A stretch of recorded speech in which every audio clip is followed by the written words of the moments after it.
Entering the Mayo Experience. That Mayo Experience. That Mayo Experience.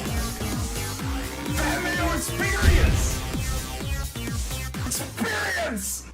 Welcome to the Pat Mayo Experience, presented by Underdog. Code Mayo at Underdog right now. Get yourself that deposit bonus of up to $1,000. Tambo from Ship It Nation on the line with me. Sir, how was your 3M Open? Did you win the Fantasy Golf World Championship?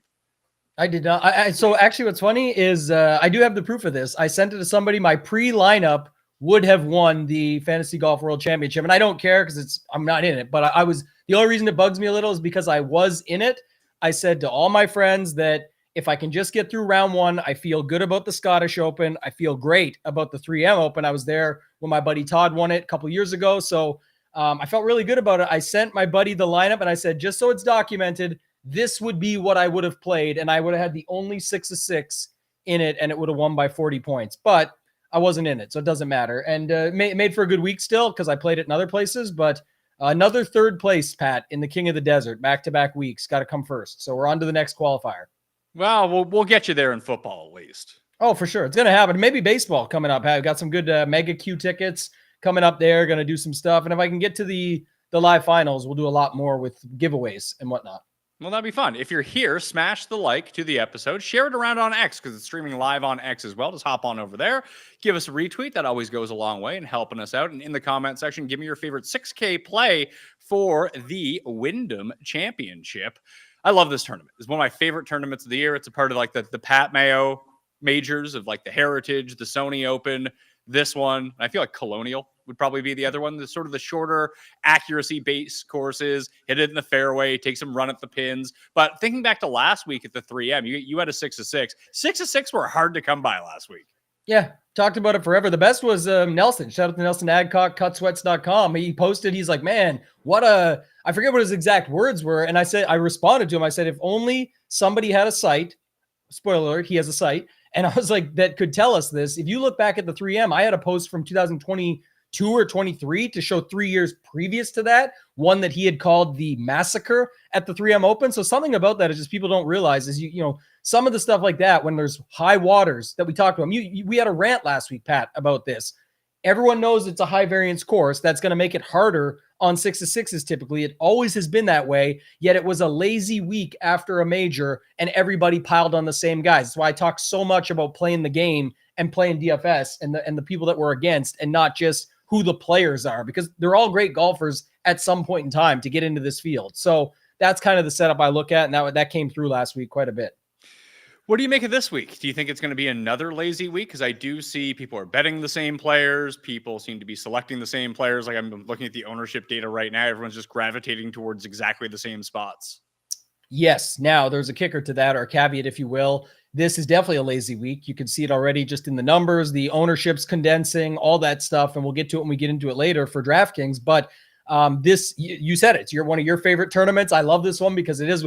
Everyone gives you Heritage, and you mentioned a bunch of them, and I know why with that one, with the playoff that year. Listen to it on PGA Tour radio because we couldn't even get the broadcast. But just to note it, I always feel like you bring this one up, and this is a favorite of yours. So to me, that's the other kicker. This is an event that typically the course history is a bit more sticky. I feel like the course fit, maybe, if you will, not just history, but the players that you expect to play well will typically play well here versus last week. We had all that water and variance that can be extra added into the mix. Yeah, I think when you look at the skill ratings for players in alignment with the course, like this is a pretty easy formula of what you need to do to the Wyndham. And I went there last year and you could see it.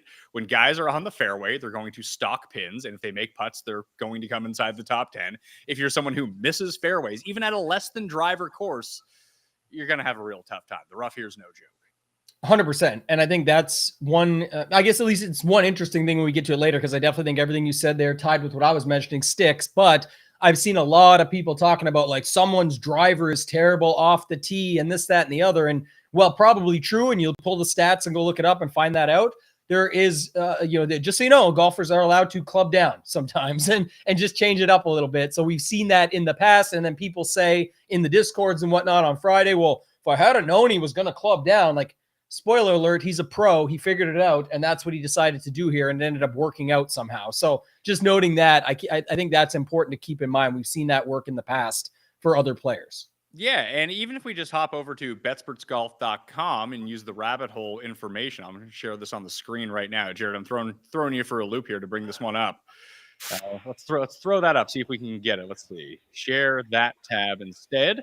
I think that's working. I don't know. Is that working? Live look. There we go. So if you just go into the course data, you can just see like the 5-year course average versus tour average of driver usage percentage, 52%, 54%, 58%. It's actually been going down over the past 5 years for a 5-year running average of 55% versus almost 70 for a PGA Tour average. Although when you hit big drives, you can hit them very big here when you can fire away on the par fives, but there's just no need. This is not a long course. It's a get into position, let your wedges take over, pray to make some putts. It's the entire game plan here. And chipping is very difficult around here. So if you just go overall average shot distribution, and we just kind of take a look from 2003 and like or 2023, sorry, probably not 2003, just a lot of stuff from the fairway and pretty short in. The biggest bucket is 150 to 175 yards and in, which is not something that you typically see at a lot of tournaments. So Colonial, the Heritage, Stony, all these courses kind of have that same type of idea. Although at Sony, you can hit it into the rough. It's like not that big of a deal. Here, it is a big deal. So there is more of an emphasis on accuracy for me this week, which leads me to a player that I think is going to be pretty unpopular this week. I haven't got there in the betting market yet, but I'm really considering it. And it's Akshay. I think people are just mad at him over the final round at the 3M. But this is a great Akshay course on paper, despite the fact that his course history is absolutely putrid. Yeah, always love stuff like that too, right? There's no way he could come back and bounce back and do good after playing incredible for 3 rounds, only to have a very bad round 4. It happens, right? People forget about Akshay, how young he is. We've seen different situations like that. It's not somebody I see just falling off of a cliff. And like you said, yet when it comes to this week with betting, the numbers, ownership, people that are talking about him, his name has fell off a cliff a little bit when it comes to the guys around him, at least. And that's what I'm seeing at least emerge in the ownership right now. I'm guessing that he's not going to get steam because everyone else around him are the guys that everyone is betting this week. Be it I'll run through my card right now. I actually have some names I can try to add here because I haven't really adjusted all that much from what we did earlier on in the week. I'm betting Ari All at 35 to 1. Lucas Glover is 45 to 1. But if you go to Cool Bet right now, you scan the QR or hit down in the description, there is a special PME boost all the way up to 50 to 1 for Lucas Glover. I've seen him as low as 30 in some spots. He's a former winner here. He's playing good golf coming in. Can he putt? Probably not. That means he's probably not going to win, but if he does, watch out. Then I got Jackson Koiven at 80 to 1 with 5 places. 3 bombs, Kirk, Eckroat, and Coles. Kirk and Eckroat both at 100 to 1 with 5 places. Both those guys have been bet down now. You can't get them that high in the each-way market. I think in the win-only market, they're right around 85.90, which I would still be in on even without the places. And Ben Coles at 200 to 1 with 5 places. I've seen Nico be bet a bunch. Jeff was on him earlier on the Monday show, and I've added a new section. It's called For Lols, because these are hilarious odds. But when I ran my specific course condition model, both these guys popped out. One is Paul Peterson at 400 to 1 with 8 places, and Philip Knowles at 1,000 to 1 with 8 places. Trying to get it all back in one shot here, Tambo. Philip Knowles. If he's first round leader and wins, I'm loaded. Yeah. Will you get your money back with Knowles? It's in his name. No. So you will not. I bet them both first round leader as well with 5 places, if you're wondering who I'm on for first round leader. But I have a lot of room to maneuver here. What do you make of the betting market this week? Like, do you want to back Fitz as a favorite? No, I think that's part of it as well. If he gets there, good for him. But yeah, it's definitely not something I'd be interested in. I liked a couple of the numbers you had on there, I guess. Like the Eckroat one stands out. I think he's pretty interesting later on when we talk about just as a guy that you could see do well here. And then who was the other guy you said? Oh, just earlier when you talked about it with Akshay, like that would be another one that I would think about just because relative to everything else, I feel pretty comfortable regardless of what the current sentiment is based off of one round. Looking at the top 5 in terms of simulations in win percentage, it's Fitz, Hideki, Akshay, Keegan, and Sam Stevens rate out as the best 5 in this field. I don't like Stevens for this event. I like him at driver-heavy courses where he tends to do well. He does not tend to do well at courses of this setup, so I'm just going to cross him off. But we saw Grazerman do it last year when he just made every single putt before the quadruple bogey, which had him come in second place, along with Hisatuni to Aaron Rai. Like the Aaron Rai profile is like the most obvious profile ever for this course. Just pray he makes the putts. If he does, he's going to win. Yeah. Wasn't it, who was he? Was it Billy Horschel that he was with his playing part, just like pumping him on once he realized he wasn't going to win? And it's like trying just to give him props and make sure he felt good about it. Was that the setup last year? That was, and that's when Kuchar refused to finish playing. Yes, that's what it was. Yeah, really smart. And then tried to lie and say that he was helping out Max and had mentioned it. Max is like, he did not talk to me at all. That's not what happened. And so Kuchar lying again. What else is new? So of those guys, like Hideki is very interesting to me. So I think my final bet, maybe I do have room to bet Hideki and Akshay if I really wanted to, because I have a 10% or 30% boost at one place to get Hideki up to 40. And what's Akshay even lingering around at right now? He's like 35, 40, 45, depending on where you look. So I think that those two guys are probably the best betting values right now on the board. Yeah, I like them. I like betting them at those numbers. I like the DFS plays at those numbers, and then any other way you can find to get action. I think when we get to one and done, got to be a little bit interesting if you have them left as well. Most might not have Hideki, but some should still have Akshay. And with the other guys and the names at the top, with these types of favorites, with, you know, Fitzpatrick, Bradley, Griffin, something, Bobby Mack, not everybody use those guys. So they'll have them and just feel like I can just click them in and move on. Well, it really depends on how you want to structure this as well, because the next 2 weeks, St. Jude, where I'm going to be in Memphis next week. That's why this show will be on Tuesday morning live next week before I take off to go to Memphis. Tambo will not be here. I'll have a very special guest. Who is it?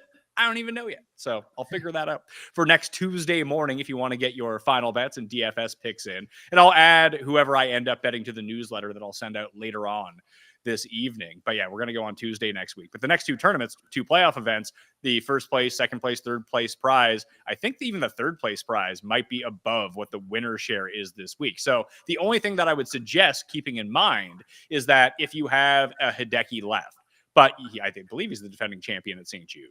So if you end up wanting to use him next week, don't use him this week, if that makes any sense. If someone you're going to use is someone you might want to use each of the next 2 weeks or one of the next 2 weeks, don't use them here. Just use someone else. It's not worth it. Yeah, I was just explaining that over text to Papa Tambo this morning. Still sitting 150th, but he's like this. I was like, but the next 2 weeks are massive. So make sure you're looking ahead for whatever your structure is here, going back and forth on, because it is important to keep that in mind. And you can still really capitalize. He's winning, I think, just under 1,000 right now. And it's big time. And this week won't be as important as the next 2, but if you make a mistake like that or slip up and it ends up costing you, that would be that would suck. So I would just make sure you do look ahead to your point there with guys like Hideki, Keegan, whatever you're deciding based off of that is up to you. It's funny you mentioned Hideki and Keegan. I just opened my team that slipped down to 97th right now. I'm still winning $1,400, which is very nice, but I would like for that to be a bit more. They're the 2 guys at the top that I don't have available. So I have Fitz, Ben Griffin, Rye, Bobby Mack, and I do actually, I have Akshay. Let's use Akshay. I like it. That's another way to get action on that guy too. So I like the boost earlier you mentioned with him or Hideki, and then I like the one and done spot that you mentioned with him more than Hideki based on the final 2 weeks, like you mentioned there as well. Who do you think is going to be the play? Do you think this is where people use Fitz? He's 70% available. Yeah, I was just going to say, so I was going to say something else, but I will add to that because that was going to be the second point was it's where else. I don't think people are like saving Fitz. So they're going to feel like I should use him and not run the whole season without him. Not because he's great, but more so just the favorite in the field. Click him in, get some money and move on. What is Hideki's availability percentage? 49%. So about half the field has Hideki left. That's interesting. Yeah, so you got to think that, a lot of people will hang on if they're thinking about next week, right? But who actually knows if they're thinking about next week, or that's just us inside the bubble here. Glover would be interesting too, because he did win these tournaments back-to-back 2 years ago. Southwind's actually a pretty good course for him, a tough driving course where accuracy can matter a lot. You can be a bit of a sprayer. You can make it up with your approach play, but it's another course where there's just water everywhere. Yeah. Next week's another good week, by the way. I love it. I love next week for DFS. It's the home of the Willie Z W, Pat. That was a big week for me, and calling the Willie Z shot after I hated on him all season. So that's going to be and by the way, Happy Gilmore too. Willie Z was probably, everyone keeps talking about which golfer and Scotty making fun of the jail stuff. I actually thought Willie Z, considering the running joke, I thought his cameos were the best of any golfer. So you watch Happy Gilmore too. What side do you fall on it? It's exactly what it was. I don't know what people were expecting. I think it was terrible still, but I said it when it first came out. The trailer first came out. I said, this is going to be horrible, and I can't wait to watch it. You'll get laughs out of it. I think, some golfers are terrible actors, so that was part of it. I think the politics of the live versus the golf with the maxi league and whatever, like even my buddy yesterday was like, I didn't even get the second part of the movie. He's like, I don't know what that's about, because it doesn't follow that type of shit. So it makes sense for the storyline. But the other part that bugged me the most of people that are like, if you don't like this movie, you're an idiot. It's fine. It's nostalgic. But people are like, it's definitely worth the watch. No shit. It doesn't need to be worth the watch. Everyone's going to show up to watch it. It's Happy Gilmore 2. We've been waiting years for this. It's, if it was even going to be a thing. So don't be surprised people watched it, but people are like mad. People are saying it's not good. And, it's whatever. But yeah, I don't think it was that great. I know your take on it as well is similar. So yeah. Yeah, it is. The first half is like kind of a movie. The second half isn't even a movie. But yeah, that's not the point. Also, hot take. I think it's against you on this one. I thought John Daly was horrible. I thought his acting, and I thought Ricky's acting, and I know you like this guy too. I thought Xander's acting was bad as well, but the joke was funny. The joke was funny. See, I think the Xander act, I don't know if it's he's bad or if they knew he was bad, so they made it intentionally bad, but just everyone laughing at Xander is kind of the joke on it, where Ricky trying to be like serious and coming in was the worst part. I actually like that you made that call. I know it's like we're going on a tangent, but good call on that. I think they actually played into it. Like, no matter what, this guy's going to suck. So let's let him suck and be the guy that sucks. And then a whole movie, the people actually in the movie poke fun at that factor. And it's like, really? Still don't got it? And like, Ricky's like, no, it's just, that was the thing. So yeah, I don't know. It was a weird setup in that second half. And like the dude coming out of nowhere, the leaderboard had said like Scotty, Rory, whatever. And then some random dude with a back surgery comes out and starts playing well, like, and gets the W. I don't know. It's just really, really odd, the second half of that movie. Yeah, it felt like it just should have ended with the Tour Championship, but that would have only made the movie like 50 minutes. They needed to find, that was another thing. They needed to find, that needed to be 1 hour and 30 minutes, 90 minutes. That's what that needed to be. I watched it on a plane, and they got to the end of the Tour Championship stuff, and I hit my phone because I was watching it on my phone, and I was like, there is like 1 hour and 10 minutes left of this. Like, that seems impossible. Yeah, very, very, very wild. But it's what you get. I mean, sometimes I can't think of many good sequels, but that would not go down as one to me. Better than if we're talking golf sequels, better than Caddyshack 2. Sure. But it's like, that's you and Jeff had this conversation. I thought it was a good one, like our era with Hulkster and Stone Cold. And then this reminds me of that guy. Like, there's like even though they're not that far separated, they are. It's like Happy Gilmore and Caddyshack is different. Everyone's watching the Happy Gilmore 2 movie because of the nostalgia, but then also the new, like the boomer not the boomers, like the Gen Zs and stuff like that are going to watch because of the cameos and all that. They really did plug it all into one. I just think it is what it is. It's what you kind of expected it to be. Just, I think I said about Akshay last week. It was like painful, predictable, and keeps getting worse. That's what that movie was to me. The funniest part, because it was made for people basically between 35 and 55 is what I would say. And it did huge numbers on Netflix. Like, everyone I know watched it, but it's funny because all my friends are late 30s, early 40s now. And no one knew that there's the cameo of Bad Bunny as his caddy. Like, they don't, I didn't know who it was either. I had to like look it up. I was like, oh, this is like a real dude. Oh yeah. I was talking to somebody the other day too. And this is like a super popular guy in Post Malone. They're like, where was he at in the movie? I'm like, what? You didn't see that? Like, but there was so much going on. Eminem's in the mix. Like, there was all kinds of extras. I think you got to keep some of them, but feel like they could have cut that down quite a bit as well too. Just, it felt like someone said this, and I thought it was so true. Is like everybody showed up because it was just such a popular movie. So everyone was on set and they're like, we should get you in here. We should get you in here. And then it added like 30 minutes to the movie that was unnecessary. Yeah, or Sandler made promises to people over the past 10 years that they could be in the movie and was like, well, I guess we got to get them in. Yeah, let's make that scene happen. No, can't cut that. Can't cut that. If you've ever been on like a business call or, things like that where you're trying to make cuts and everyone's got their own thing they got to keep in, it reminded me of that. Sandler didn't let them cut anything, or whoever was in charge, to say, nope, we're keeping all that in the movie. Well, let's go to Underdog right now. Code Mayo at Underdog to get yourself that deposit bonus and a free pick in the Pick'em game. I'm going to have a show next week for NFL props, if that's the way that you want to get in. 4for4.com/Mayo, by the way, if you want to get everything up to the new betting tool that's coming out. There's 4 separate packages, depending on how deep that you want to get in, with projections, with tools, with discords. And I mean, the betting tool has been awesome for me. I haven't even used it for NFL yet because, spoiler, there has not been NFL, but I think it's going to be free for the Hall of Fame game later this week. So go check that out at 4for4.com/Mayo. Get yourself 25% off. But I played a 3-play to make the cut entry on Underdog. How do you feel about this? Ready? What do you got? Jackson Koiven to make the cut. Chris Kirk to make the cut. Austin Eckroat to make the cut. Pays 4.3 to 1. Yeah, I like all those guys to make the cut. So, yeah, I'm with you on that one. Accuracy players is where I'm going. I don't know if I bet all 3 of these guys to win. Are they going to win? Probably not.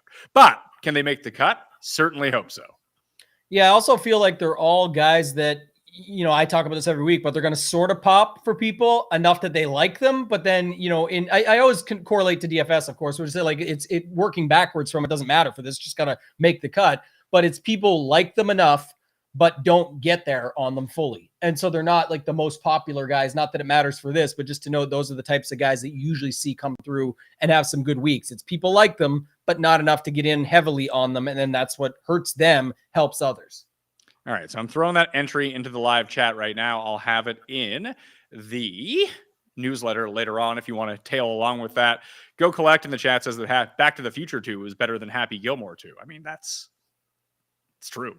I don't think that I would find it hard to believe that anyone would disagree with that. That would even be a cuss level bad take if you had it the other way around. Also, those are like sequels that came out much quicker than the original. Like, this setup that we had here. That was the big thing about this. Like, obviously it's never going to be the same, and it probably just didn't need a sequel. It's just the nostalgia. Anytime you get that, it's going to be good, but or excited. People are going to be excited about it, I should say. Not necessarily going to be good, as we just talked about, but that's the setup there versus these other movies kind of just go with it. Are you a Karate Kid guy, Pat? Real quick side note. So that was one where 1 and 2, both pretty good storylines, etc. But much like Home Alone 1 and 2, both pretty solid. They did not need a 3, but in Home Alone, who knows now, there's like Netflix versions and shit of 5. I don't think there's a ton of them now, but either way, even on the Karate Kid series, the guy that plays, I forget his name now, Daniel's son, Ralph Macchio or whatever. Ralph Macchio? Yeah, whatever. I forget his name, but that's something like that. He said in a podcast, and he was pretty honest about it. He was like, that did not need a part 3, but money was on the table and we made it happen. So just the way it goes sometimes. Yeah, sort of like the Hangover 3, even the Hangover 2. But by the time those came out, Bradley Cooper, Ed Helms, and Zach Galifianakis had become such big stars, but were contractually obligated to make these movies for an incredible amount of money. They were like, yeah, why not? Sure, let's do it. Yeah, exactly. Yeah, you got it. Yeah. Back to the Future 2 is a good movie, though. Oh, yeah. Okay. FedEx Cup Bubble. Do you care about this stuff? Absolutely. In terms of DFS? I mean, I care about it from watching it. I think it's a really cool storyline. But do you think that... Because I could see it being... Like, if someone knows that, like, do people play more conservatively? Do people play more aggressively? Or is this just not something to think about? It's literally the dumbest thing in all of golf. So, especially in DFS. And the main thing is, I'll say it, it's easy. Go look, they'll tell you, everyone's going to go say, oh, but this guy's right on the bubble. He needs to get in. Everyone only talks about the guy that needs to get in. There's 2 sides to the coin. Literally in DFS, in the betting market, in the odds, everywhere you look, it's all baked in that there's 5 guys that you're going to tell me need to get in, not you, everybody else. There's 5 guys right beside them that need to stay in. So what makes it really that much different? Like Benny Ann is just inside and somebody else is just outside. And everyone's telling me, oh, but Bez is just on the outside. Well, Benny Ann's just on the inside. Bez is going to be 4 times his ownership in DFS. Why would Benny Ann's been better, first of all, to rank higher technically. And not saying recently, just saying in general, technically he ranks higher. Why? What would be the difference? Why he wouldn't be the guy we're talking about to stay inside the top 70? It's long-term sample on this too, by the way. It's like for every 5 in, 5 go out. So it's a waste of time. So the way that we can look at it right now, so the guys, Mac Hughes, WD, somehow Mac Hughes is 59th in the FedEx Cup standings. So like you go back and look at some of this stuff, and just it has no correlation to what I watched the entire season. Can you look up Sungjae? He's got to be the biggest one. Someone said it the other day, and I was like, bullshit. When they're Sungjae's well, he had what would he come at the Masters? 5th? Like the Masters points are worth a lot. That's what I'm saying. So it's interesting because someone was like, he's still going to be in Georgia. What do you mean? And I was like, no, there's no way. And I went and looked it up. I think he's 30th right now. And it's like you said, it's just some of these points boosts. It's crazy. And we always get that every year too, of the other way where there's like somebody in, you're like, how the hell did they make it into the final 70 or whatever it is? But yeah, Sungjae's way up there. Yeah, basically Sungjae's entire run was, he was 3rd at the Century to kick off the season. And then he was 4th at Farmers. And then he did like nothing until the Masters when he came 5th and had a T11 at Heritage. Like those are all of his good finishes this year. And he's 30th. Yeah. It's nuts, man. Do you do something like the swing season? No? He played the Zozo, came 13th. That was it. Oh, it's crazy. This is a good Sungjae course. I can't get there with him anymore. Yeah, you can't spell champion without him, so we got to play him. You're just going back to the well? Yeah. The best part is the well is broken, and I have to just stay with it, and we'll fix it in a couple of weeks when this shit's over, and then get on to football and not have to think about it for at least a little bit. So here are the guys at the very top of the bubble, like who are inside. So Ricky, Davis Riley, Kevin Yu, EVR, Nico, Griot, Cam Davis, Patrick Rogers, Ben Ann, and Matty Schmidt are all in. They're the last 10 guys in to next week in Memphis in the playoffs. And the next 10 guys out, Nikolai Højgaard, Keith Mitchell, Chris Kirk, Bez, Woodland, Kevin Roy, Alex Smalley, Davis Thompson, Eric Cole, William Mao, even with a win. Hisa Tune is somehow still up there. Carl Phillips has a win this year. He's not even in there. Rasmus Højgaard, Matt McCarty needs to have a good week. Adam Scott, that's why he's here. He needs to have a good week. Thor Bjornsson, Tom Kim, Andrew Putnam. Tom Kim, I actually think is interesting. And if you take a look at it, I'm not so concerned about the 5 guys that are out. Like, I think that's the worst way to look at it. Be like, oh, like, listen, I bet Chris Kirk, he's in good form right now. Yeah, he needs to have a good week to get in. Like, obviously. He also could have just played well one of the other weeks where he played shitty and he'd already be in. But like Kevin Roy, Gary Woodland, like, oh, they need a big finish. Of course they do. But their points are really not that dissimilar from guys 20 spots behind them, that if those guys finish inside the top 5, they're going to make the playoffs too. They'll jump from like 111th to inside the playoffs.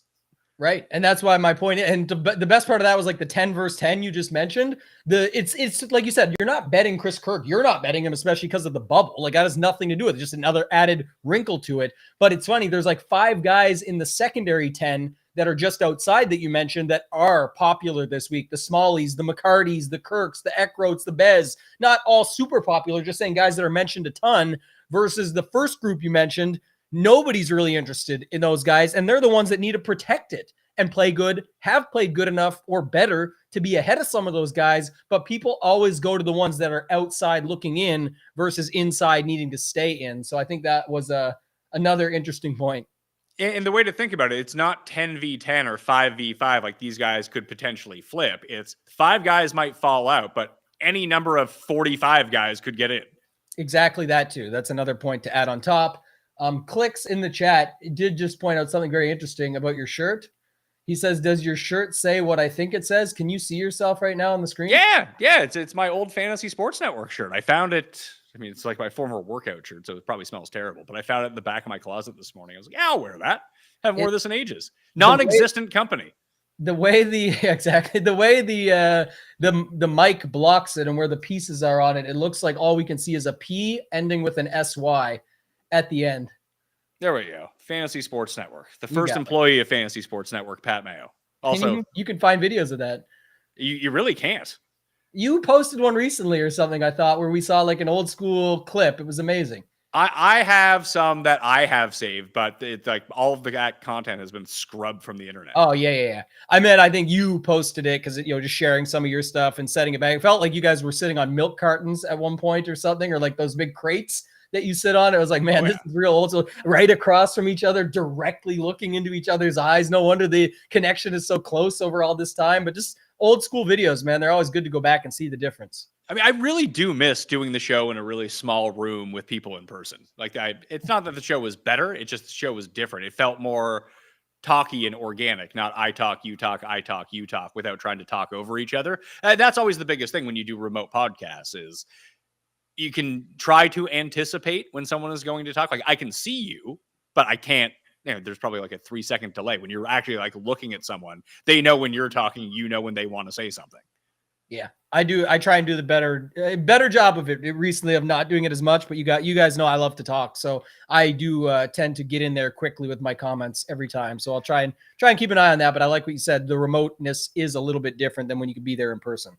Yeah. Go Collect said, I don't want to derail the show. We could talk movie sequels all day. Throw in The Godfather. I mean, you don't need to throw in The Godfather. The Godfather Part 2 is the best sequel of all time. That's not debatable or even close. After that, you're probably looking at like Empire, Dark Knight, Aliens.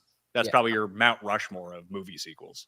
Also, those are like, again, back to we're not wanting to derail, but those are the movies that require a sequel. Like, not require, but like it really makes sense and it goes with the story. It just fits perfectly versus that. But yeah, The Godfather comment, to your point, is the same as the worth the watch on Happy Gilmore 2. And everyone's shocked that Netflix posted that they had like 46.7 million people watch this movie that has all the nostalgia around it and, 30 years in the making or waiting. So yeah, shocked that people watched it. Like we said, I'll throw Crank 2 onto that list too. The Crank Crank's a great movie. People should all just watch Crank. They're laughing. You just get fucking, you will watch Cranked and you will be fucking cranked and you'll like want to go drive your car 1,000,000 miles per hour. That's what I did when I got out of the movie theater.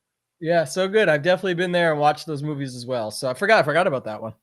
Someone asked, are we going to do a live show from your new Tamboline? Yeah, we could do that. We'll go right up on the rooftop patio, get the shit set up, bring Jared out, get us all posted up. We could do a live show outside. It'd be awesome. Get the awning up and over. I like that. Gentry says Bourne Supremacy. I mean, I like Bourne Ultimatum more than I like Bourne Supremacy. Just the whole Bourne trilogy before they started making... Well, actually, the one with Ed Norton's and Jeremy Renner is actually pretty good, too. The Jason Bourne movie that came out way after is really bad. Yeah. Ed Norton, man. Rounders. We were talking about that the other day. That's one we're waiting on the sequel that I think they could do a good job of it if they do it right. We've been hoping for this one for years, and that would be Happy Gilmore-esque. It's been a very, very long wait and be like, oh, they're going to make it. No, they're not. Oh, they're thinking about it. No, they're not. Just kills me. Like with the Rounders sequel, because I know who was in the first one. Johnny Chan was in it. Was Doyle Brunson in it? I can't remember if it was Johnny Chan, and then they used him for the scenes because that's what Mike goes to play at the table against him and bluff him and show that he can pull it off. And then they use the final scene with Seidel and Chan as like the big deal, and they keep showing that on TV. But yeah, I think that one they could actually pull off because poker is more of a game that you could come back and there could be like some story of what happened along the way, and now you're getting back to the tables. Like the World Series of Poker is still massive every single year, so that could be a thing. But with Rounders too, just be like, oh, here's whoever. There's like 50 cameos from poker players that no one really wants to see. The good news is no one really know because there is obviously the popular ones, Negrano, guys like that, Phil Hellmuth, etc. That would probably be pretty bad actors, like the golf stuff we just talked about. But I think the storyline could make a lot more sense, and they could, there's a lot that goes on in 30 years versus the golf story was kind of a bit much. All right, let's go to DraftKings and try to win some money. I have not been winning money on DraftKings as of late. But it's okay. I won all that money earlier on in the year, so that was good news for me. We'll take a look at ownership. Who do you think is going to be the most owned? Do you think it's going to be Fitz? No, it's going to be Aaron Rye. Really? I have Ben Griffin way above Aaron Rye right now. All right, we'll fix that up for you, and then you'll be good to go because Aaron Rye goes in every lineup, whether you want to start with him, second guy in. I mean, you can even use him as the third guy in. There's a million ways to use Aaron Rye. He's the guy that's popping and obviously has some history here as well, too. So he's the guy that's showing up at 9,300. Yeah, I just think that it's going to be difficult for Rye to be the highest owned unless people go with like 3 9K guys because you have Harry Hall, who I think is going to be popular at $100 less. And I think that Glover is going to be wildly popular at 8,900. Glover's going to be popular, but I don't see Harry Hall being near as popular as you do. So and he'll be popular. I'm saying he's not like everyone's popular. They're all 15 something percent. I'm saying you'll get Rye ownership will be steamed up everywhere. So that's why Rye will be the guy.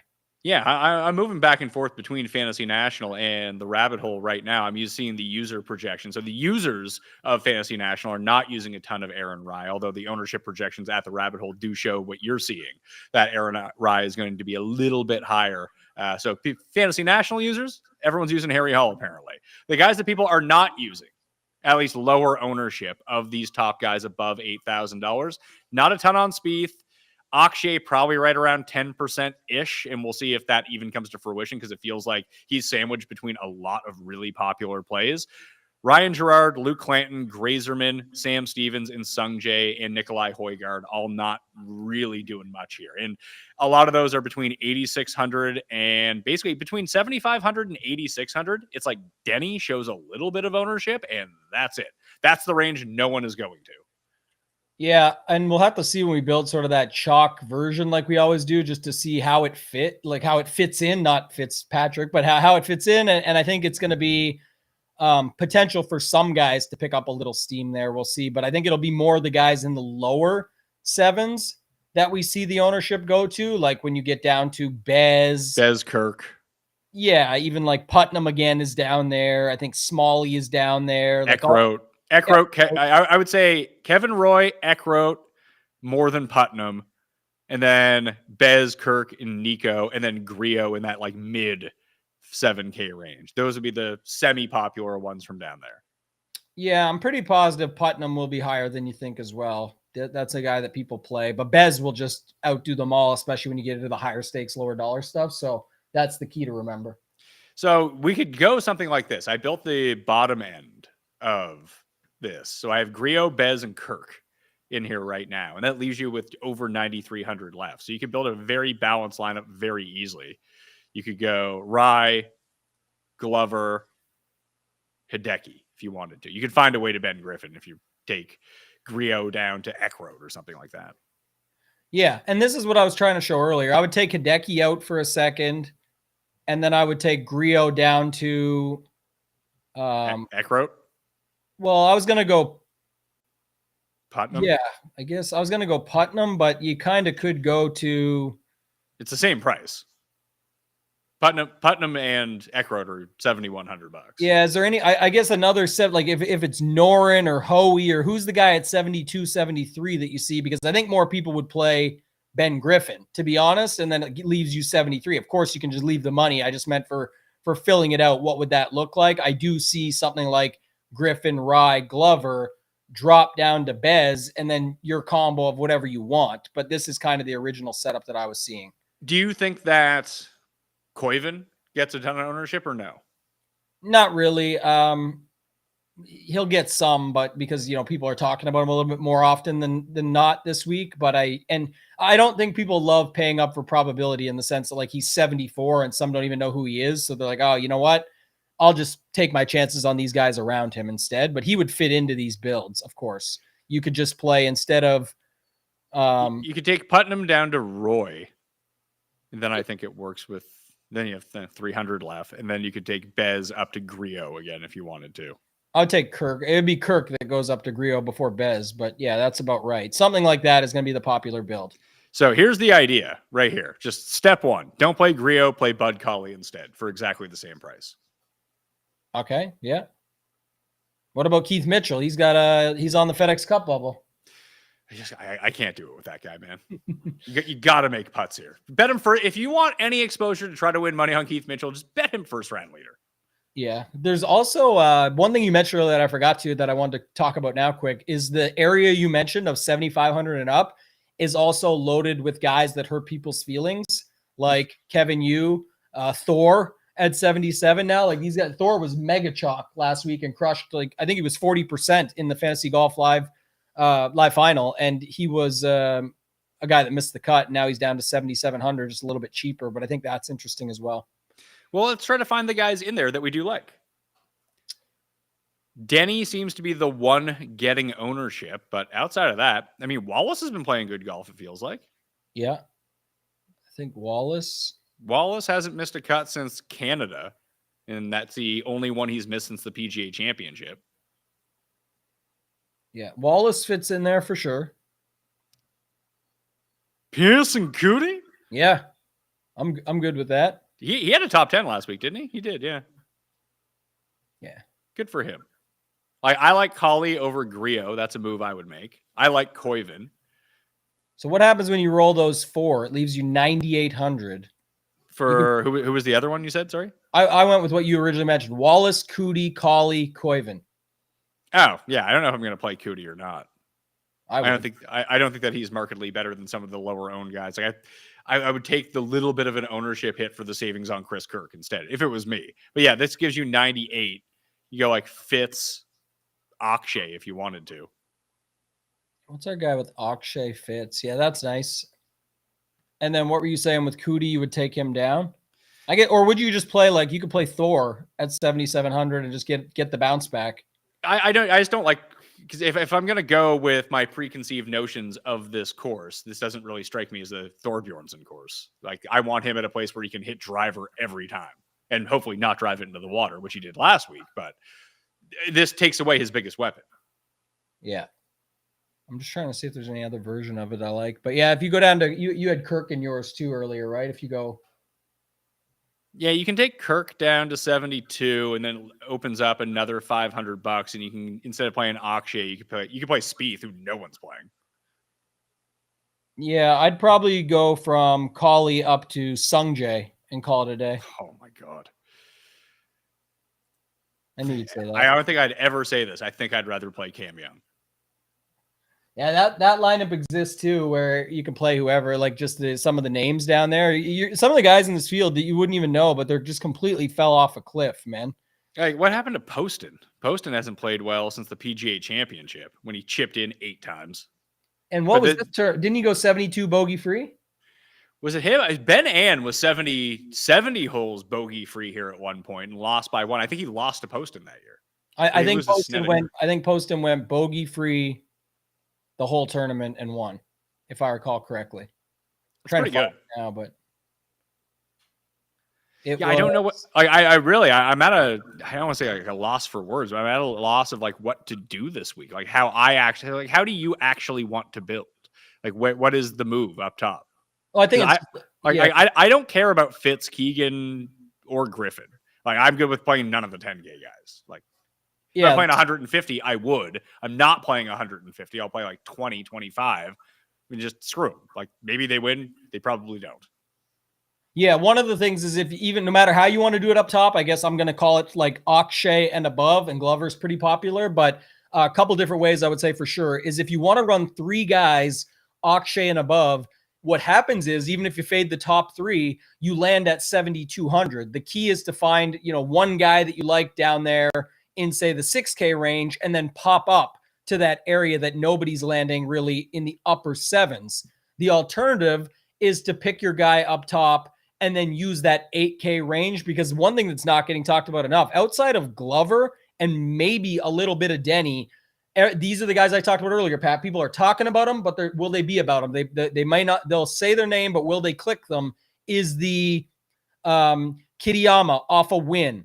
You've got Siwoo Kim, Adam Scott, Ricky Fowler, Ryan Gerard, Luke Clanton, Grazerman, and Sungjae Stevens. However you want to go through it, that's all the guys. I'm not saying who I like there. I'm saying those are all guys that you could make a case for sure, but they just don't fit a lot of roster construction. So I'm going to be trying to utilize them to my advantage. Not saying plug in 5, but you can definitely play guys from that range with a guy up top. Siwoo would be my pick of those guys.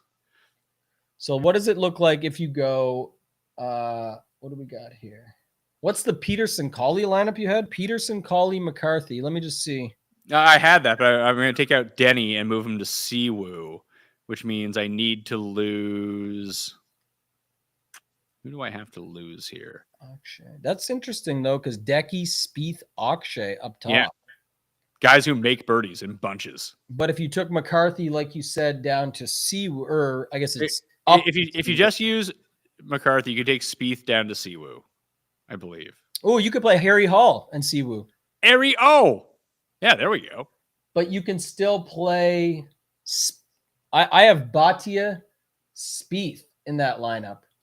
Oh, so you took Hideki down to Harry Hall. I took out McCarthy when you did. So I've got Paul Peterson with Bud Cauley, and then I get to load Siwoo, Hall, Spieth, Akshay. Siwoo. 3 9s and 8, a mid 7 in Cauley that no one's on, and then a 6K guy to make it all work.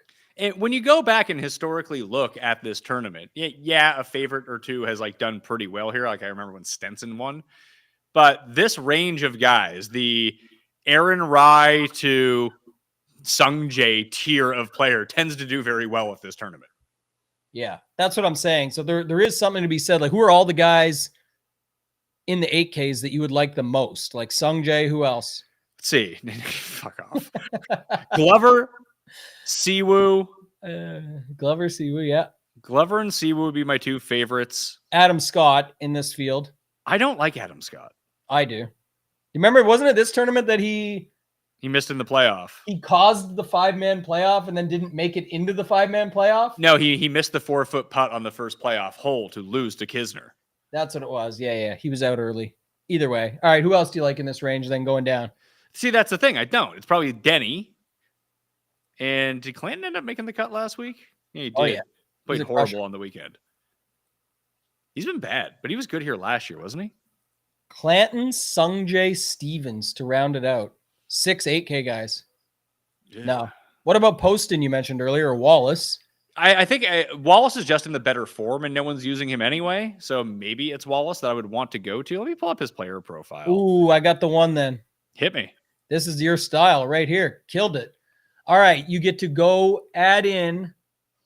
So start from the top. It's Akshay, Glover, Siwoo, McCarthy, Wallace, Cauley.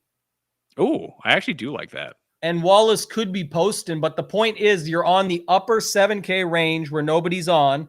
You're on the different guy in the middle of all the $7,200 and $7,500 Griot guys by going to Cauley, and you still get to start with Akshay, which leaves Rye out of it, so you don't really care about if any chalk. Well, it will formulate on Glover, but even if it picks up a little bit of steam on Siwoo and Denny, it's not going to be as much on Poston, Cauley, etc. below that. So I think that's a good lineup. What sort of tournament would this lineup be good in? Are we talking about the 25, the 5? Is it a single entry, a 3 max type of lineup? How does this lineup work, do you think, in conjunction with what you want to play in? Yeah, everyone has their own opinion on this. I think in golf, that's like a big leak in a lot of people's games. Obviously, I think, people don't lineup select enough. We talk a ton about bankroll management and contest selection, but when it comes to the lineup selection for the style of tournament you're in, but the thing is too, there's a flip side to that coin, is that something like this can play, if it can play well in a single entry, it can play well if it can play well in a large field, it can obviously ship a smaller field. So with something like this, where it's already so unique, I think you could play it anywhere. You might not need to go this aggressive, though, in something like $100 single entry. But really think about the names, look at the build, and then say to yourself, wow, I'm leaving out Fitzpatrick, Bradley, and Griffin, amongst others. But are you really that worried? If you're not, then why wouldn't you play it there? A lot of people just tense up and say, I can't go that risky. Why not? It looks fine. There's no one worse than Bud Cauley in the lineup on paper. And it's a good, maybe we should just take a look at who did well at the Players' Championship. We have 3 guys who did awesome at the Players' Championship. You got Glover, Akshay, and Cauley. Siwoo has won it. Denny and Wallace. You find 2 other guys, sub those 2 out, try to find the other ones who did well at the Players, because that has been the course that has had like the most crossover success. All right. What about Ricky Fowler? I mean, someone whose Players' success has happened within the last decade. You can go Fowler and I don't know, somebody else. What else? Who else is good at the? I don't remember. Now I'm trying to like rack my brain to remember who was good there this year. I'm always good to try and look it up on the fly. Let's see what we got here. Here, one sec. Here, Jared, I'm gonna jump over. You can leave it as is. Leave the screen share. I'm gonna share the rabbit hole. I'm gonna go to courses, and we're gonna go to TPC Sawgrass. Davis Thompson, I think, is affordable this week. And we're going to go last 3 years. We're going to hit apply on Sawgrass. Take an average of strokes gained total. Boom. Bud Cauley, Danny. Oh, I forgot about Danny Walker this year. Hideki, Akshay, Siwoo, Matt McCarty, Joe Highsmith, Sam Ryder, hardly knew her, Denny, Glover, Aaron Rye. So we can piece something together here. So who did we have there? We had Rye, Glover. Was Knapp there? Came 12th this year, and Matt McCarty, you said it closes out with McCarty Knapp as one option, just of note. McCarty. Who else did we have? We had Siwoo. We had Colley. I went with Glover, Akshay, Colley, Siwoo, McCarty, Knapp, and that's based on this year's result. Okay, and that leaves, is there anyone below that? Let's see. So Denny Walker's 62. Siwoo's there. Matt McCarty's 68. We'll leave him in. Let's go with, how has Highsmith been? Has he been awful? Bye, Smith. I keep going back to Bridgman. I actually played a head-to-head. Bridgman over, I forget who it was. Same guy. Bridgman and Highsmith, exact same guy. One wears a bucket hat. If you know which one, let me know. Yeah, it's going to be tough to figure out. I actually think it's Highsmith that wears the bucket, but could be wrong. I'll get rid of Rye and use Hideki instead. So you go Hideki. Oh, no, I didn't even have Akshay in this lineup. I need to get to Akshay. How much is Akshay? 9? Damn it. Okay, Glover's out. Akshay's in. Hideki, Akshay, Siwoo, Denny, Colley, Matt McCarty. The Players' Championship lineup. Denny or Danny? Denny at 81. The cheap guy is McCarty at 68. Okay, I swapped McCarty and Knapp to Bobby Mack, who had a great year this year, and Danny Walker. That one fits as well. But what do you got? Is the Decky version? Yeah, Danny Walker, Joe Highsmith are the two like absolute scrubs you could potentially throw in there with their 4 rounds of history at the Players' Championship. What's the one you got? Hideki, Colley, Kim, Bhatia. Oh, you took out Glover. You went away on Glover. I did. I moved Glover up to Akshay. That's okay. Denny McCarthy can just be Glover for $8,100. Although they're the exact opposite player. Yeah, but if the main thing is like, making putts is key for both of them. And so that's good in a golf tournament, I heard. You think so? Yeah, that's what I heard, Pat. Making putts is a good thing. Saved myself my round yesterday. I lost my swing for about 7 holes. It was not great. I was even par through 8 with 3 bogeys, 3 birdies, and then triple, double. I lost it. It sucked. I had to save myself with some and those weren't good doubles. Those were I made a 17-footer 4 double. It's never fun. You got a Timmy Hose order right there, the double. Yeah, it was bad news. Yeah. Fortunately, how you always end well when you're having a bad round to keep you coming back. I figured out what I was doing on hole 16. I was like, oh yeah, why am I, not rotating through the ball anymore? Another 18, boys? You going back out? That's how you get the score and crack the 70. Are you going to count it towards your record if you go back out for another 18 and crack it when you're warmed up? Like if you played 18 holes, yeah, and then you decide to go back out when you're all warmed up, or does it got to be? Do you want it to be a 70 right off the hop? I know it counts. Obviously, it's a round. Like a hole in one's a hole in one. But people will say that you cheated because you played 2 rounds in the same day and you went back to back. I don't think that anyone would say that's cheating. I've never heard that. Yeah, you're too warmed up, Pat. You got to do it off the hop to start the day or to start whenever your first round is. It's got to be on that one. One counts though. Did not realize that was the case. That's what people say. Okay. Was not aware of that. But now I know. I know what the people are saying. Apparently it's cheating to play 2 rounds in one day. What other way do you want to try to push this? Do you think you have to use anyone in the 6Ks? Yes or no? There's a lot of options. So, yesterday I did the show with Hoop over at Ship It Nation. He said the same thing. Last week we had nobody in the 6s, really, quote unquote, nobody. This week there's definitely playable guys. I just don't think you need to overload them necessarily, but you can. There's some very interesting lineups this week if you just pick your dudes down low and put in 3 guys. I don't know who your guys would be, but let's say just the classic guys you sometimes talk about, somebody like a Doug Gim, and then you play a Matt McCarty, who we just talked about, who sort of fits the course, and I don't know, like a Mark Hubbard. You have 9,800 left to rack up the top. Here, well, let's try it this way. I'm going to share this again. We'll go back to the rabbit hole, reset all the filters. By the way, if you want to jump in, if you go by filter by conditions, if we can just take a look at this very quickly. We just go to off the tee, less than driver, and mixed, because you're going to use around half the time, and just throw those 2 in. You can then go to, let's say, last 5 months, get a closer sample, and then we can go to off the tee and just find guys that might be improved accuracy wise. David Ford. That's why I ended up betting Paul Peterson, because he's super accurate. And just see if that works. Ben Coles, Aaron Rye, Putnam, ZJ, Sungjae, Damon Herman, Carson Young. Carson Young could be one. He's at $6,600. I played Ben Coles. I bet Ben Coles. That's at $6,700. Norin, Sig, Garnett, Jackson Koiven in his 14 rounds of this type of stuff. Kanaya is at 71. Celinda is at 65. Norlander at 75. Chesson Hadley, Brian Campbell's interesting. This would be a Brian Campbell course. Could be a Brian Campbell course, yeah. Svensson is up there too, who was the first round leader last week. And there's my main man, Philip Knowles, Beyonce's brother. But Yeah. The guy that I wanted to get to in this conversation was Lipsky, who's like playing pretty well. Okay. I don't know what to do with him. He was third last week. He was third at the John Deere. He's made 4 cuts in a row. I believe he was the first round leader at the Barracuda as well. But I just thought he was pretty interesting. Ooh, I got a lineup then. This is the best lineup of the day. Oh, let's see it. You're going to love this. It doesn't even project horrible, but it kind of does. Put in Lipsky, Knowles, not Coles, Knowles, and Peterson. Oh, God. You got them to win. They can surely make a cut and score. I bet a guy at 1,000 to 1. True. But now you can fit the top 3 guys on the board exact. Oh, easy game. If you don't win with this, and I don't know what to tell you. That's the lineup of the week right there. How bad? Like you said, that probably doesn't project all that badly, does it? So in some ways, it's again versus the original chalk lineup, it's like 30 something off or more. But talk about a build, Pat.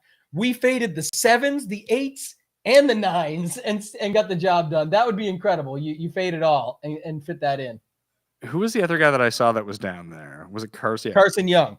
So if we just do that, and we just, instead of playing Peterson and Knowles, who might be creative players, I don't know, and we go to Fitz, Bradley, Keegan, we'll just take Fitz down. You can turn Fitz into, or sorry, take Keegan down. You can turn Keegan into Harry Hall. And then your Lipsky, Coles, Carson Young, Fitz, Griffin, Harry Hall. Okay, who did I miss? I played, I have Keegan, Griffin with Spieth and those 3 guys down low. You took out Spieth and Keegan for Fitz and Harry Hall. There you go. Yeah, perfect. But what's funny is those only project like 10 points better, 8 to 10. Like anything can happen. Obviously, that's of note. I would guess the projections on Philip Knowles are not great. No, they're not. Cole's greater than Knowles. That's why I said that. I mean, Ben Coles is quickly becoming Luke List, by the way, like old Luke List. Dude just hits fairways, hits greens in regulation, and 3 putts. This entire game. He did well at the ISCO, and then not bad last week. Broke 70 all 4. He did the Pat Mayo special, 66, 69, 67, 67. He's eat your heart out, Pat Mayo. I'm breaking 70 every round.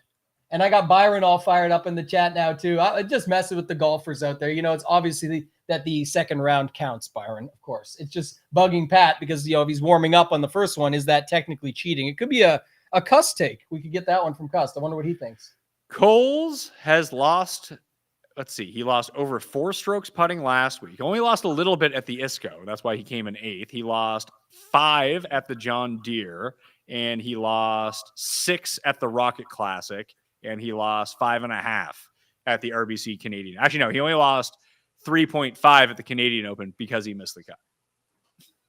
What about closing that lineup out? Go import the same one you just had. I don't even know how I found this 2v2, but it seems more interesting to me. If you take out Hall and Griffin, you can get Keegan and Akshay. I can do that.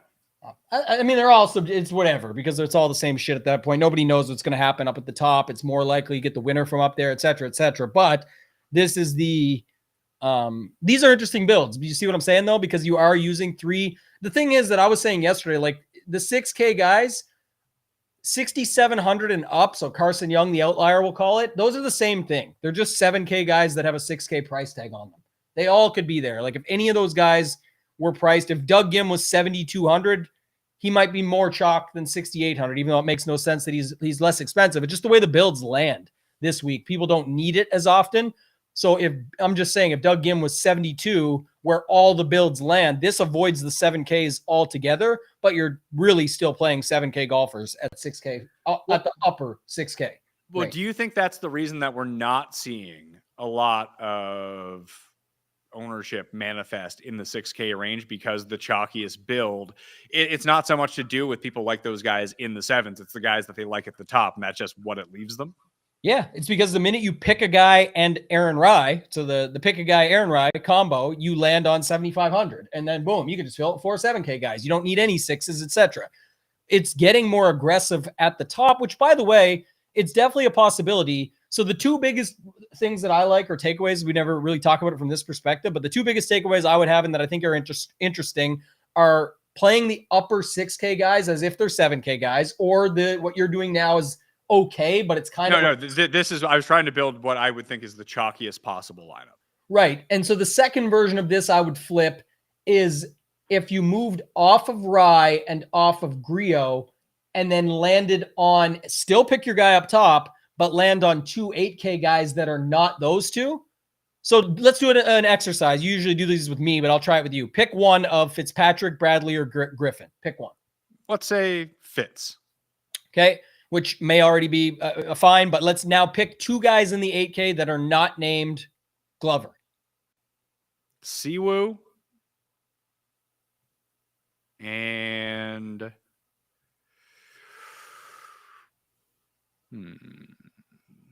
screw it, Denny. Perfect. And you're already pretty much different up top. You land on the same 7,500-ish range as we just talked about, but you have no Rye, you have no Glover. We're not sure who's going to be exactly the most popular up top yet, so we can kind of make our estimate there. But then what if you do what you talked about earlier, and let's go with just using guys you said were in form, like Wallace, Colley, and now it lands you on 73 where you can play whoever you want down there because you're already different enough. You have a different build style. You're mainly in the upper 7K range. You're not on the guys down low that we talked about with Bez, Norin, it's Smalley, Putnam, etc. And you can then choose how you want to finish it out. You could land on a chalk guy and get away with it, or in any type of field for that matter, or you could land on somebody completely different. Like who do you like in the $7,300, $7,200 range? Kirk, you mentioned, right? Yeah, I put Kirk in at 72. That projects awesome. That's like 15 points off the chalk build that you had up there earlier, but it's a completely different build. It still avoids Rye and Glover, whether or not you should be doing that. I'm not saying that in every lineup. I'm saying I'm using it as a thought process when you're looking through your lineups and considering something or building a single entry or hand building it or whatever you're doing. You're on a different build type and you have guys that are low enough owned, even if Fitzpatrick, Siwoo, Denny, and let's say Kirk get a little bit of steam. Couple of those probably still stay under 15, if not under 12, 10 to 12%. And then Colley and Wallace could stay under 10%. And so you got 2 single-digit owned guys as well. So little things like that are what I'm looking at when I'm seeing it. So that, and then the triple stud build up top, not landing on the $7,200 chalk guys. That's another version. All right, well, let's hit the chat and get some questions. Michael asks, let's see here. Let's throw him up. Will existing Fantasy National members have access to the rabbit hole? Yes. Just we're integrating the tools. Once the integration becomes complete, your Fantasy National membership will parse over. So if you have one of the really good Fantasy National memberships, I would hold on to that if I were you. And Fantasy National is still running right now too. It's the exact same as it always was. It's just we're going to take both sites, combine them into one, take the best of tools from Fantasy National, put them on the rabbit hole, more advanced and more modern layout, and then we'll have the best of all worlds. Plus, I have a meeting later today for something very special. I hope I can get it off the ground, Tambo. Okay. I'm excited to hear what it is. I'll tell you off air because I don't know if it's going to happen. So it's not one that we have to wait on any longer. No, it's not. I have no idea if it can happen or not, but I think I have the right guys in place. And if we can, we're going to be cooking, put it that way. I guess I'm not needed for this one, guys. He said the right guys. So, yeah, I'm the wrong guy. I think it's good, though. I like all these announcements, and I can't wait for August 6th. August 6th is your big announcement. I got to throw it in there. You know that, Pat. But, yeah, the Tambo teasers never stop, and super excited. But there's lots of good stuff going on. The the moves that are just being made everywhere around the industry, like you said, are always big. And you know, that's kind of the fun in it. It's a small niche space, niche industry, niche, potato. But the point is, stuff's still happening, still a lot of good things. And then ways that we can partner up and collab and do different things throughout the season always makes it more fun for everybody that enjoys it. Who does Brian Campbell beat in a playoff this week? Kenny asks. Well, let's see. Who did I bet? Glover. He beats Glover in a playoff. Yeah, shout out to my guy Kenny. Love that guy. This is I don't know. It's probably Akshay. Akshay will miss another 3-4 footer when it's important, and Campbell gets the job done. Campbell doesn't miss 4-footers, except for that one time he did at the JDC. Then he got it all back. Yeah, what an asshole. He crushed. Who was it recently? Griot that he crushed? Yeah, he crushed Griot. Yeah, that was sad. I just looked up my Fantasy National founding member number, and it's number 69. Nice.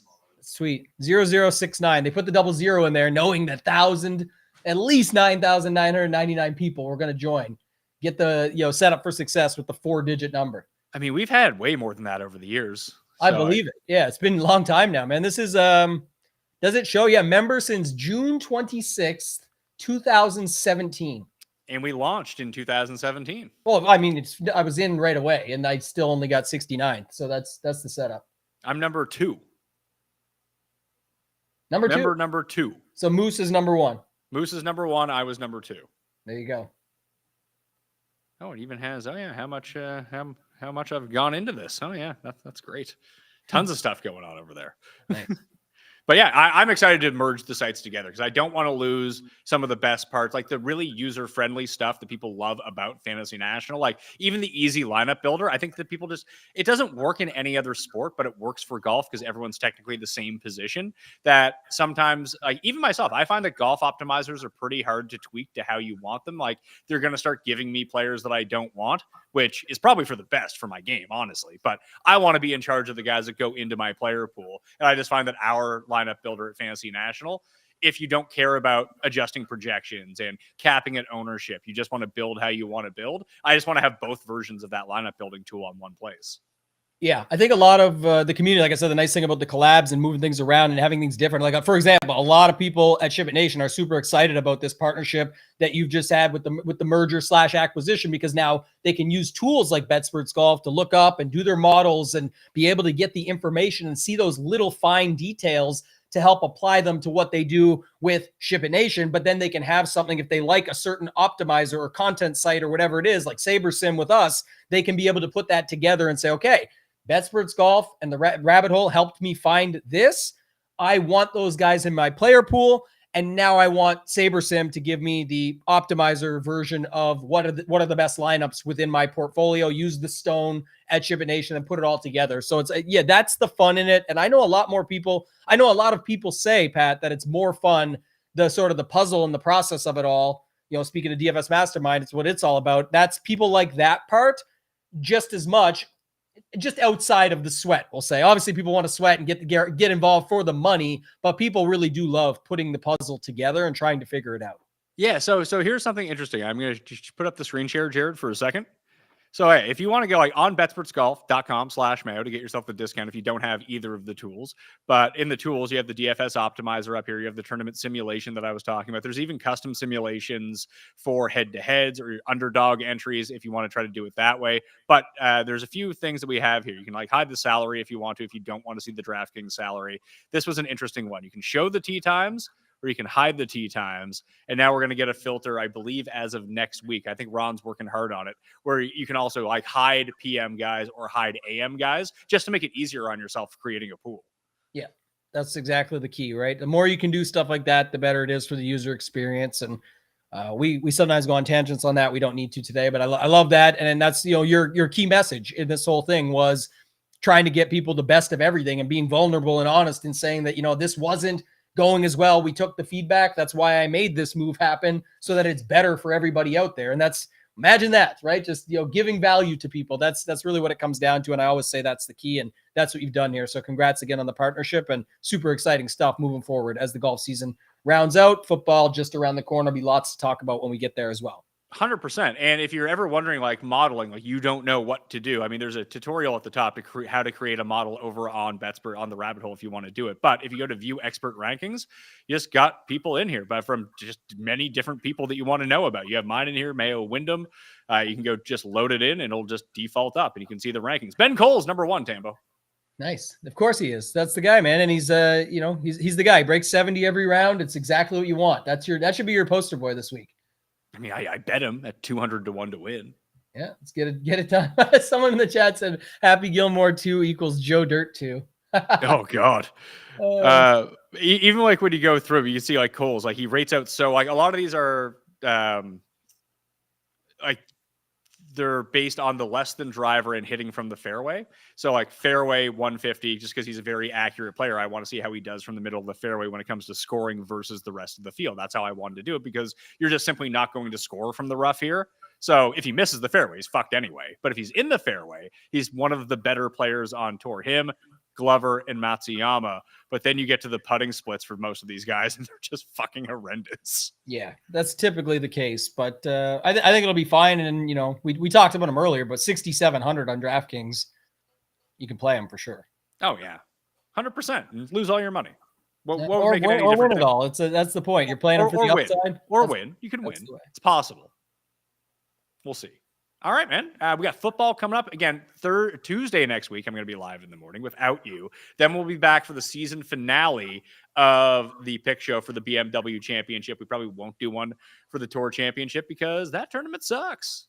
Can't wait to see who you have on as a guest. I will not be there, but you say you're not doing something, and then you'll be in a bunker somewhere in a hotel underneath a blanket with a pillow set up and a camera turned in, and your show will be on. So no, man, I'm just doing it before I leave. That way I can get ahead of the game. There we go. Either way. So in place of this show next week will be the Custy Awards, which are already filmed. So good.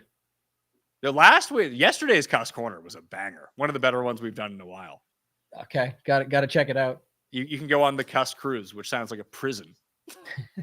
The thing is, Cruise, he's playing to the current landscape, Pat. Have you turned on Netflix lately? It's like the poop cruise. It's got the girl that got stolen off the cruise. There's a big conspiracy, like if she's still alive or not. I think it's Amy something. There's all kinds of cruise activity right now in the world of pop culture. You got Tom Cruise. Oh, someone asked me, Pat, why don't you like Ben Griffin this week? I kind of nothing Ben Griffin. He's fine. Yeah. He's going to show up. It's like he's 10-1. It's fine. So, yeah. Yeah, I don't think that Ben Griffin's a markedly better player than Aaron Rye or Lucas Glover. Like, they're all in the same tier to me. So why would I pay over $1,000 more for him? Like, Hideki's a better player than Ben Griffin. He's cheaper. Yeah, that's really what it comes down to. Lots of different ways you can play it this week. And the bigger question is, the next one is, will Ryan Gerard make a putt this week? Jake Scott says prisons don't have Burger King buffets. I mean, I don't know that for sure. With the corporate prison system, that might be a thing that's happening. Who knows? I've never been to prison. I got to check this out. It's absolutely insane. So check out Cuss Corner after you finish watching this. BetSportsGolf.com/Mayo and download the Fanball app for the app version of the one and done. If you're using it, you can make all your picks from inside the app now too. All right. For me, that was Tambo, and I will see you next time.